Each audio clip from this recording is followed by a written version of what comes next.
Hello everyone. Today we will talk about how courts work in India. India is a large country, so we need the courts.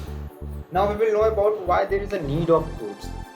So the main functions of courts are as follows. The first function is to resolve a dispute.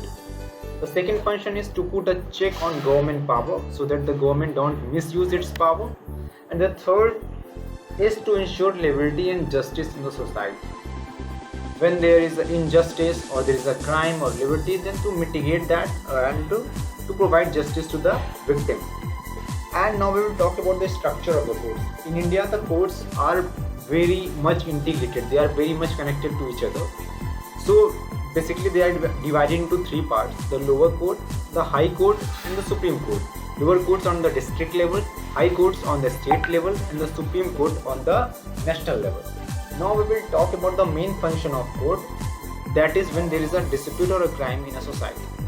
When there is a dispute or a crime, then it has mainly three aspects: the victim person and the accused person on which there are claims made that he or she has done a crime, and third, the court, which is there to mitigate or to provide justice to the victim person. Now we will know that if a court has written but the accused person is also proved guilty in the court, but he or she is not justified or he or she is not satisfied with the decision of the court, then in that case there is a provision that he or she, the accused person, can challenge the lower court decision into a higher court.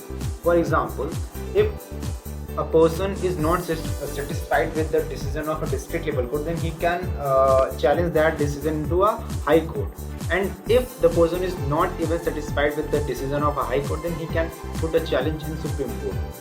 Now you might be wondering, if a Supreme Court made a decision and the person is not yet satisfied or wants to challenge that decision, then in that case he or she can't really challenge that decision, but file a review petition in the Supreme Court itself, and Supreme Court might review that decision. Thank you.